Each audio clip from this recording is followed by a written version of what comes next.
sede santos,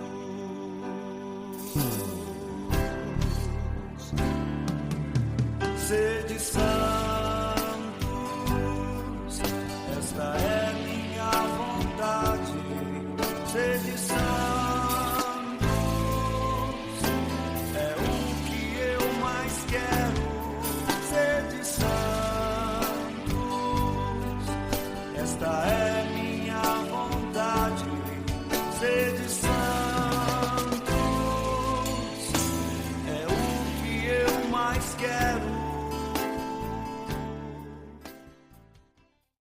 Bom dia com o Santo do Dia. Sejam todos bem-vindos e bem-vindas. Neste 24 de abril, conheceremos duas joias da nossa igreja. Em nome do Pai, do Filho e do Espírito Santo. Amém. Conheceremos São Fidel de Sigmaringa e Santa Maria Cleófatas e Salomé. Falarei para vocês agora, primeiro sobre o São Fiel de Sigmaringa. Então, Marcos Red, o futuro frei São Fidélis, nasceu em 1577 na família dos magistrados principal da sua cidade. E ele foi o mais esperto dos filhos, por isso seu pai o mandou estudar. Em 1604, um senhor nobre confiou-lhe alguns meninos para serem instruídos, inclusive seus próprios filhos, e com ele Marcos criou uma espécie de escola itinerante entre a Itália, Espanha e França. Ele voltou para casa somente 6 anos depois, para se formar em direito e se tornar advogado de todos que não tinham condições de pagar. Vejam a generosidade essa que deve servir de exemplos para todos nós. Aos 34 anos, Marcos surpreendeu a todos ao pedir para ser ordenado sacerdote. Porém, quis ir mais além.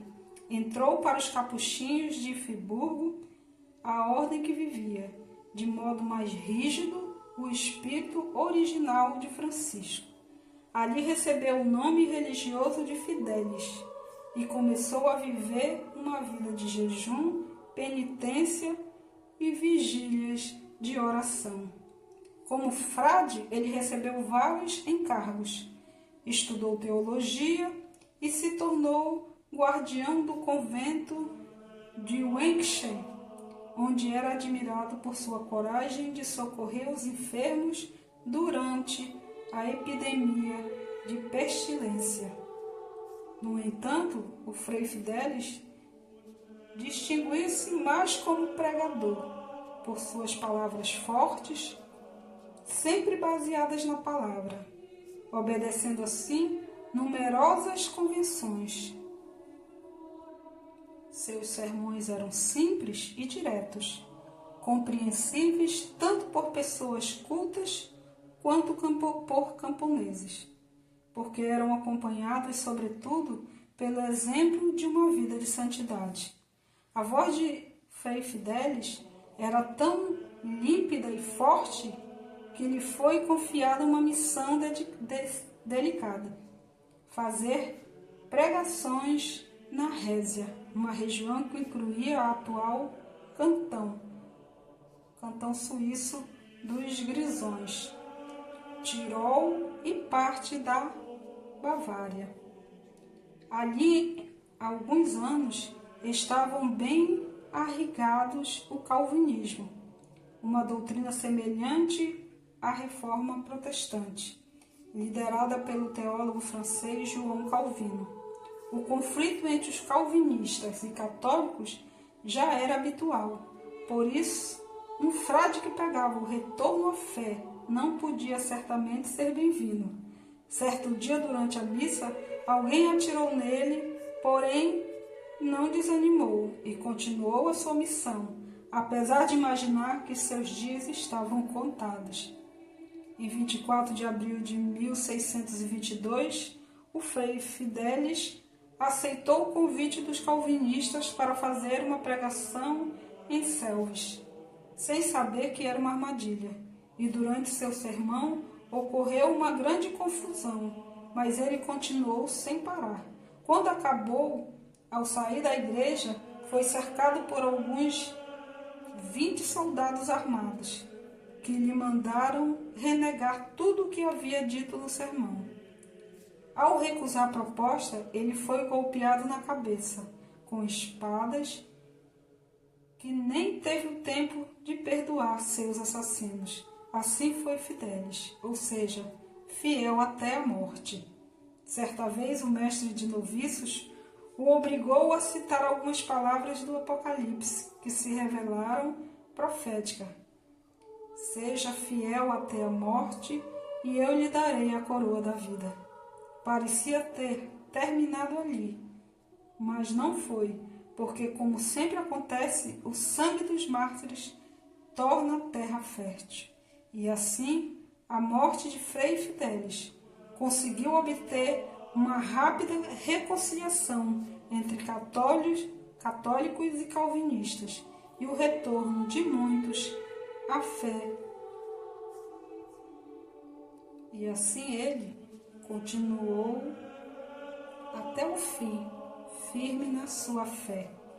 Agora iremos conhecer um pouco de Santa Maria de Cleófatas. Santa Maria de Cleófatas foi uma tia de Jesus, citada no Evangelho. A forma como ela é chamada Maria de Cleófatas é referente ao seu marido, chamado Cleófatas. Em algumas versões, ele é chamado de Cleopas ou Clopas, mas trata-se da mesma pessoa. Cleófatas Alfeu era irmão de São José e Maria de Cleófatas era irmã da Virgem Maria, segundo algumas tradições. Santa Maria de Cleófatas acompanhou Jesus desde a gravidez da Virgem Maria até sua morte e ressurreição. É, portanto, uma testemunha ocular e preciosa dos fatos relativos à história da salvação. E é daí que tem aquela confusão com os chamados irmãos de Jesus. Santa Maria de Cleófatas e seu marido tinham 3 filhos mencionados nos evangelhos: Simão, Tiago Menor, José e Judas Tadeu. Eles foram muitas vezes confundidos como sendo irmãos do Senhor, mas na realidade eram primos. É que nas línguas semíticas não existe uma palavra para designar primos e outros graus de parentesco. Por isso, os parentes como tios, primos, são chamados todos de irmãos. Santa Maria de Cleófatas vivia em Nazaré com sua família e provavelmente tinha sua casa ao lado da casa de Nossa Senhora, como era de costume das famílias naquele tempo. Por isso, ela certamente acompanhou a Virgem Maria em todos os momentos do mistério de Cristo. Como tia, carregou Jesus no colo, amparou, encantou-se com a bondade do sobrinho e alegrou-se ao ver seus filhos seguindo os passos de Jesus. Os evangelistas atestam que Maria Cleófatas acompanhando Jesus em várias passagens, encontrando-a fiel no sofrimento aos pés da cruz de Jesus, ao lado da Virgem Maria. João 19, 25. Junto à cruz de Jesus estavam de pé sua mãe, a irmã de sua mãe, Maria, mulher de Cleófatas, e Maria Madalena. Então aí São Mateus também confirma em Mateus 27, 56, 61. E depois da madrugada do domingo da ressurreição, em Mateus 28, 1. São Marcos relatava a presença de Santa Maria de Cleófatas aos pés da cruz. Marcos 15, 40 e 47. E também que Santa Maria de Cleófatas foi uma das testemunhas da ressurreição de Cristo. Passando o sábado, Maria Madalena e Maria mãe de Tiago e Salomé, compraram aromas para irem ungí-lo. O mensageiro divino anunciou às piedosas mulheres: Por que procuram o vivo entre os mortos? Marcos 16:1, seguindo. E depois, muito provavelmente, ela e seu marido Cleófatas estiveram no cenáculo no dia de Pentecostes, quando o Senhor enviou o Espírito Santo, dando início à sua igreja. Amados irmãos e irmãs,